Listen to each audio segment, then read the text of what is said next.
불타는 한양의 모습. 그 위로 칼을 든 고니시 유키나가의 초상화가 떠오른다. 침략의 선봉장, 한양 방화, 살육, 임진왜란. 우리 민족에게 씻을 수 없는 상처를 남긴 이 전쟁의 선봉에 섰던 남자.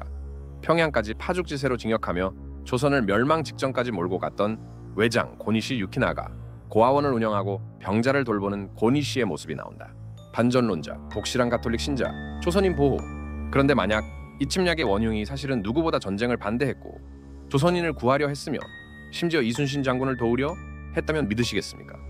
오늘 역사상 가장 미스터리하고 입체적인 인물 고니시 유키나가의 소름 돋는 두 얼굴을 낱낱이 파헤쳐 보겠습니다. 출세 약재상에서 다이묘까지 고니시 유키나가는 처음부터 무사가 아니었습니다. 그는 미천한 약재상 출신이었죠. 하지만 그의 비범한 능력을 알아본 도요토미 히데요시에게 발탁된 후 연전연승하며 다이묘의 자리에까지 오른 자수성가의 아이콘이었습니다.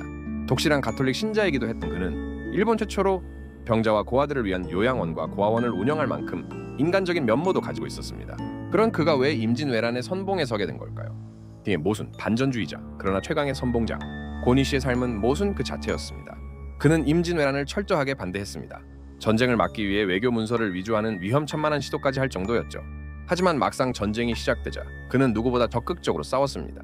히데요시가 일본 내 주요 전투에서 항상 선봉으로 내세울 만큼 뛰어난 군제를 가진 그는 파죽지세로 한반도를 관통하며 평양까지 고속도로를 뚫어버립니다. 군공으로는 단연 왜군 내 원탑이었죠. 전쟁을 막으려 했지만 일단 시작되자 최선을 다해 침략한다. 이것이 그의 첫 번째 모순이었습니다. 미스터리, 조선을 도운 것인가 파멸시킨 것인가? 그의 미스터리한 행동은 전쟁 내내 계속됩니다. 2차 진주성 전투를 암시하는 이미지. 그는 2차 진주성 대학살이 벌어지기 전 성을 비우고 도망쳐라 라는 경고를 조선 측에 몰래 전달한 것으로 보입니다.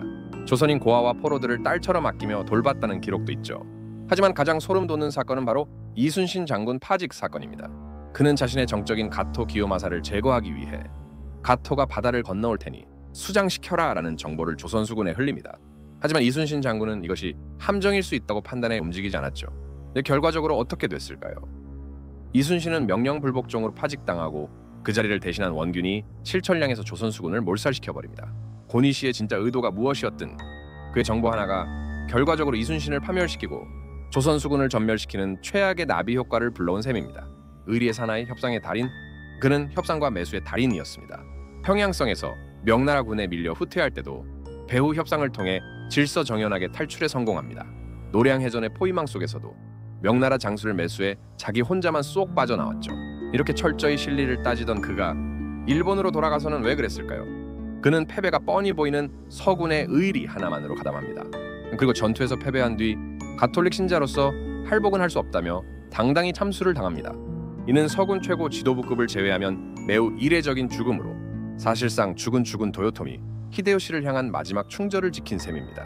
시대를 잘못 만난 풍문아. 전쟁을 반대했지만 최고의 침략자였고 조선인을 도왔지만 결과적으로 조선을 파멸시켰으며 협상의 달인이었지만 마지막엔 의리를 지키다 죽은 남자 고니시 유키나가는 어쩌면 시대를 잘못 만난 풍문아였을지도 모릅니다.